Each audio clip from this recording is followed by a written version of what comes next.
I'm ranking the best player irons of 2023. A common misconception about player irons is that you have to be a low handicap or a scratch golfer, and that's just not necessarily true. There's guys that I golf with that are like a 8 cap or a 15 cap that play player irons, and they get better results than say like a game improvement. So if you think that you don't qualify for a player's iron, that might not necessarily be true. You guys might be interested to find out which one of these clubs wins because it could be a good club for you. If you are new to the channel, the way that this works is I get 10 hits out of each club I'm testing. We're using a TrackMan, a Pro V1 RCT ball. The elevation set about 3,400 feet because we're filming in Calgary, Alberta, Canada. And the first club I'm hitting is the Taylormade P770. So let's see what type of results we get with this guy. Buttery. How are you? For this test, I'm using the exact same shaft in every club head. The shaft is a NS Pro Modus Tour 120 X Flex, so there will be no shaft variance. I'm using the same shaft in every single one of these clubs. It's going high. It's a high 7-iron. First thoughts out of the gate with the P770, it looks really clean at address. I like the finish, that it's kind of this like nice satin finish. There's hardly any chrome. I'm not a huge chrome guy. I find the top line actually looks a little thicker than I'm used to for a player's club. I'll have to see how that compares to the others, but it just seems like a little thicker top line, which I don't love, but the results are speaking for themselves. Like a 200-yard carry 7-iron. All these irons are 7-irons. So this thing's going a mile so far. I am quite impressed with how these P770s feel right out of the gate. Very solid up and down the face. I've had a couple near the toe, a couple near the heel. Overall, the forgiveness feels quite well, and I find it just packs like a really solid punch. So far they feel really good.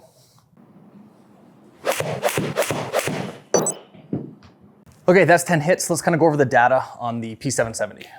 Okay, that session was actually really good. Super hot dispersion. My normal shot shape with a 7-iron would be kind of just a high cut, which it looks like 9 out of 10 of these were. I had one get away from me, so that's just the one. I am gonna be deleting my worst hit and my best hit. The way that I'll determine the best and the worst is the worst will be the furthest offline. The best will be probably the furthest and closest to the center line. So let's try to find out which of those I'm deleting. So far, it looks like furthest dispersion was this guy. So I will be deleting this, which was like that one pull. The center line on the grid is gonna be the solid line, like right where these numbers are, 200, 210. I have one almost touching the line. It's 5 inches, 5 inches right of the line. So I'm gonna say that's my best. So these are my new averages. I was averaging like 199 carry, 205 total. My normal 7-iron right now is about 191-ish carry to about 197 total. So this P770 is hot. So this club is going very far. And it was landing, it had a really good landing angle too at 50 degrees. So it should be landing relatively soft. It's only rolling on average 6 yards. So a 7-iron from 200 yards with 6 yards of roll is actually pretty soft. Spin rate was about 6,200, which is maybe just under ideal for me. I'd like to be around like 6,500, even up to 7,000. So we'll see how the other clubs compare on spin. But overall, I was super happy with that session. Everything was in play. I had really good dispersion. So hot start for the Taylormade. We'll have to see how the others compare. Next club I'm looking at is the Titleist T100. The player category is kind of an interesting category because it seems like each manufacturer offers a couple options for a player's club. Some have like a CB or a cavity back. Some have an MB, a muscle back. Some have like a CB with tech. So that's similar to what this T100 is. There's a bunch of options out there. I'm considering doing maybe just a blade video for those guys that are really interested in blades. But this right now is kind of the player category that I'm most comfortable with, kind of like that player iron with some tech. So let's see how the T100 goes. This T100 at address looks so much more what I'm used to because I play the T100s. This top line is a lot thinner. So if I put it side by side to the Taylormade line is much thicker, and I prefer looking at the top line of the T100. But if you prefer looking at a top line, you might prefer the aesthetic of the Taylormade. That's kind of just personal preference.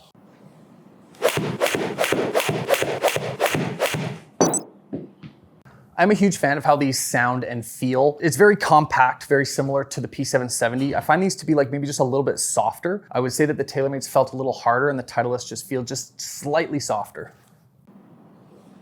It's a good finish. So there's only 1 degree in loft difference.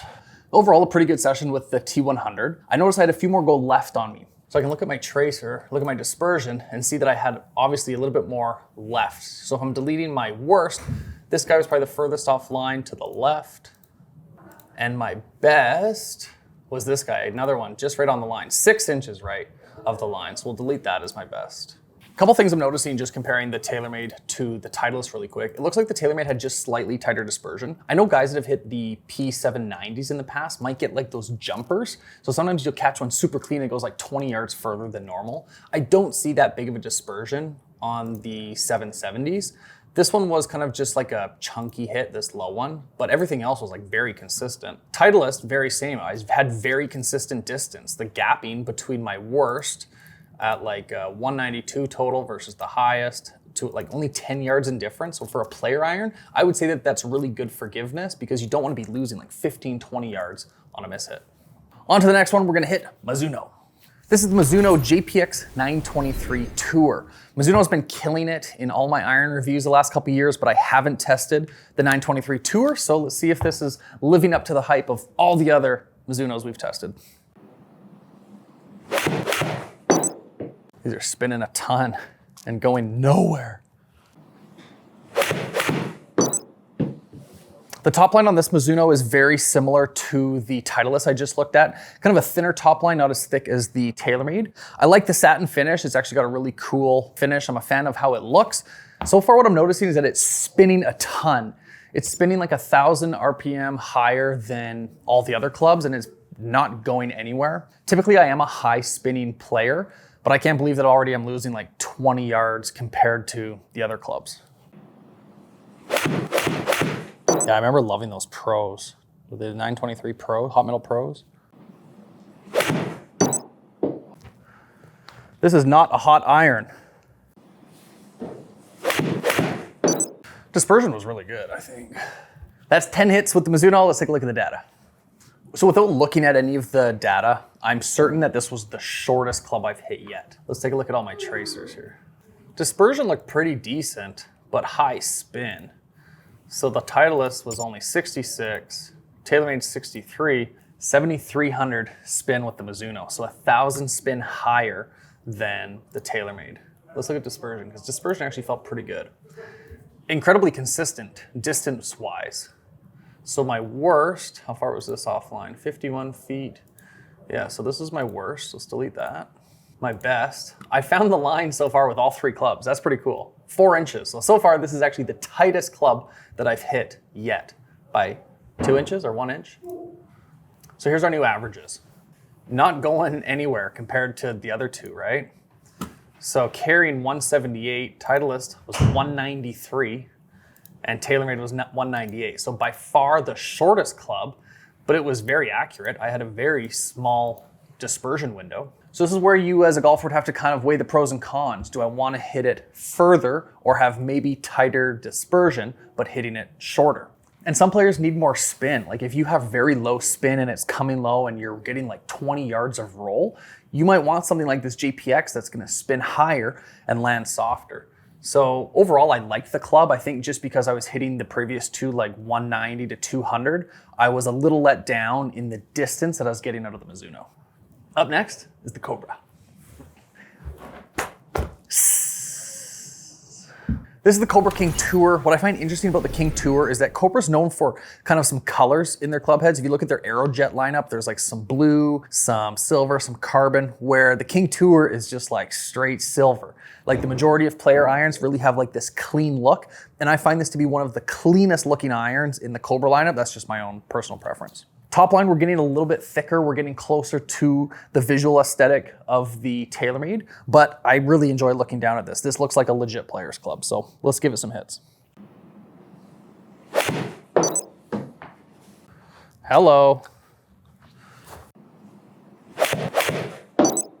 Feel-wise, I would say that these feel just as heavy as the Taylormades, the Titleist. The Mizuno felt maybe a little bit lighter, and I think the head shape is a little bit more compact, but these feel very comparable to everything that I've hit so far.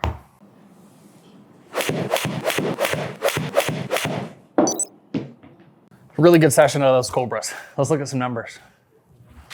That was awesome. Guys, really, really good session out of the Cobra. Look at those tracers. I would say so far my best tracers have been the Taylormade, but Cobra's keeping up. And by the time I delete my best and my worst, it's gonna get even tighter. This is awesome. This is awesome. Okay, let's get rid of the worst. Furthest off line, I believe to be this guy. Best one, oh, we didn't touch the line. First time we haven't touched the line. So 1 foot still pretty tight. So we'll delete this one.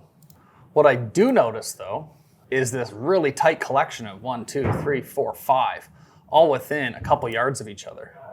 Super tight. Had a couple get away from me left, a couple hot ones, but I am really happy with the dispersion. So we'll take a look at that compared to Mizuno, compared to Titleist, compared to Taylormade. It's by far the smallest dispersion circle. So that's really cool to see out of Cobra. Those performed awesome, felt great, looked great. This is gonna be a club to compete with this year. My averages, I was average carrying 199 versus the Mizuno's 179, so 20 yards difference in a 7-iron average between the Cobra and the Mizuno. We knew the Mizuno was the shortest. There is 2 degrees in loft difference between the Cobra and the Mizuno. Mizuno is 34 degrees, Cobra is 32 degrees, but 20 yards gapping between 7-irons is actually nuts. And Titleist is keeping up with the distance, TaylorMade's keeping up with the distance. So far, just that JPX from the Mizuno is just way shorter than everything. Spin-wise, I was about 6,300, which is pretty comparable to 66, 63 out of the TaylorMade. So I'd say so far, the Cobra and the TaylorMade seem to be in a really close competition. Titleist is right there. These are all really good. And the Mizuno still had tight dispersion, right? So we got a couple more clubs. Let's keep it rolling. A little bit better than Brett's dispersion. Yeah. If you guys saw my last video with my buddy Brent when we were testing the high handicapper game improvement irons, these tracers might look a little bit different. Maybe Felix, you can put up my tracer beside some of Brent's tracers just to see, see the difference. But guys, go easy on Brent. He's new to the channel. He's relatively new to golf. He loves it. But like all of us, we could all improve. I can improve, Brent could improve. So maybe we'll have him back on the channel and see if we can help get his golf game just a little bit tighter. Okay, next up, we got the Ping. This is the Ping I59 Forged. Couple things I noticed right away. When I put it down at address, it looks the smallest, and I think it's because it has one feature that none of the other clubs have. It has this white line on the bottom. So this white line is actually smaller than the grooves itself, which I think visually makes the club look smaller. So I'm gonna be interested to see if I have more or less mishits, maybe just because subconsciously I'm thinking that this is a smaller club head, even though I know that it's not. But with it being the only club that has this white line, I just don't love the look of it, just solely based on this line. And some of you guys might like that white line. So that's totally personal preference, but let's let the numbers speak for themselves. Feel-wise, they actually do feel pretty good up and down the face. I find it to be like just a little bit more clicky. I think the other ones felt softer, where this is more of like a firm, hard face, just a little clicky. I'd say it feels very comparable to the Mizuno. I would say the head shape is maybe a little similar. I'm getting a lot of spin, it's not going as far, so I'm gonna categorize these just closer to the Mizuno so far, based on kind of the performance and feel.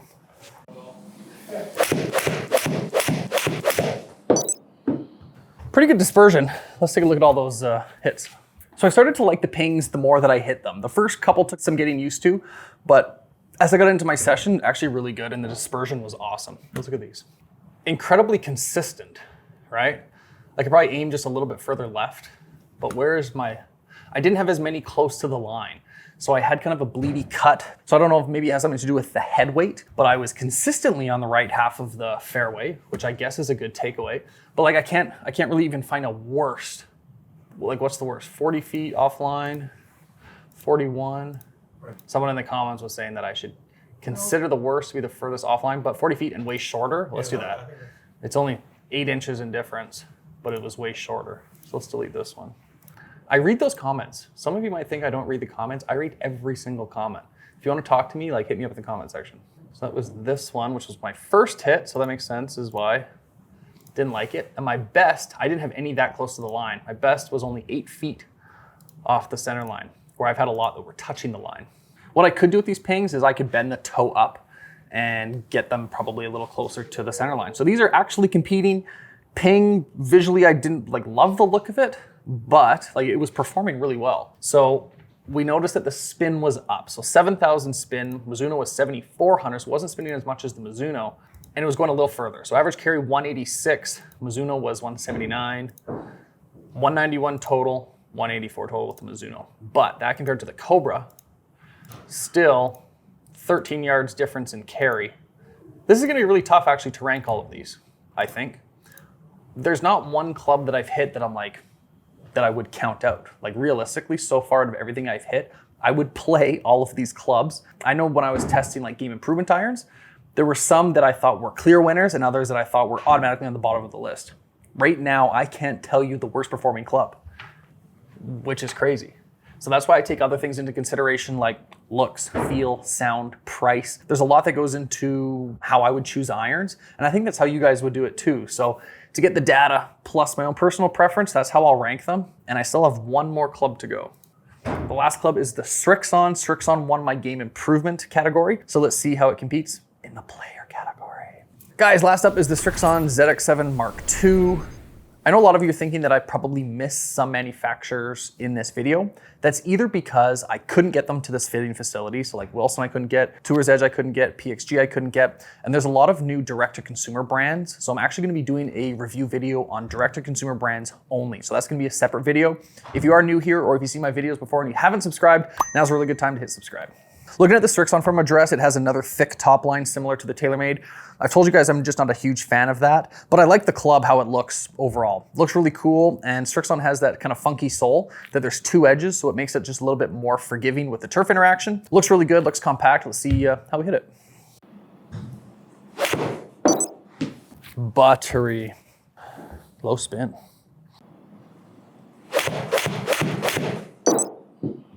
Feel-wise, they feel just as good as everything else I've hit. I'd rank it. I can't rank one club higher than the other feel-wise. They all feel really, really good and really, really similar. Like, I can't believe how competitive this category is.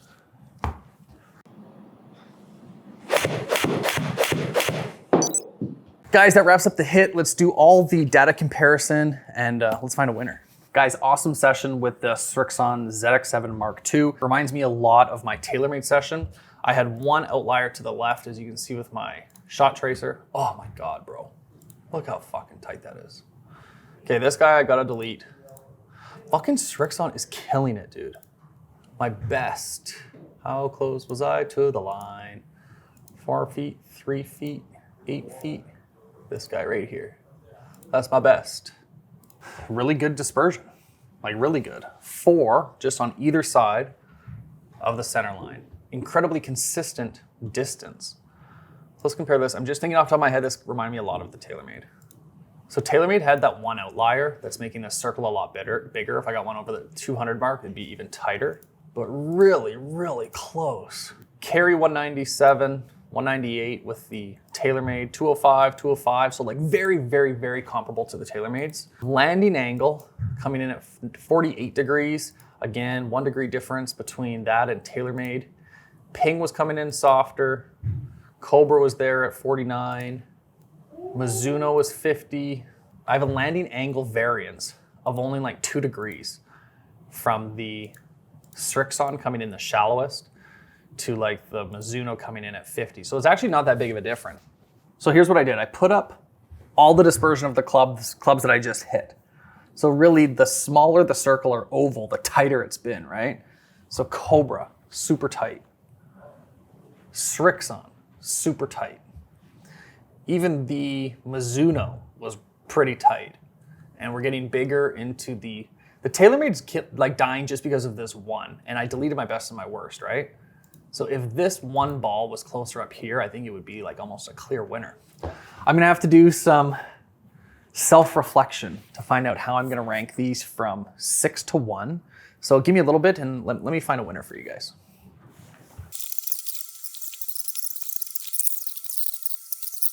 Okay, I met with Jeremy Marr, who's the head fitting professional at Modern Golf, for him to help walk me through the clubs that he would pick for me, just because they were all so close that I didn't really know how to rank all these. So in consulting with Jeremy and going off my personal preference, plus the data, looks, feel, sound, this is how I'm ranking them.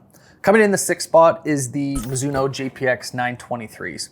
They were way too high spinning for me. I couldn't afford to have that high of a spinning club. Lost a lot of distance. The dispersion was still pretty decent, but I just can't be playing an iron with that high of spin.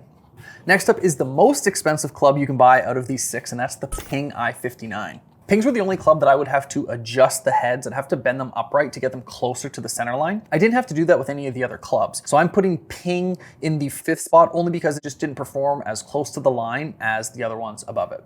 Next up is the Titleist T100, and that pains me because that's the current club in my bag. I like how they look, I like how they feel, I like how they sound, but the dispersion was just nowhere close to its competitors.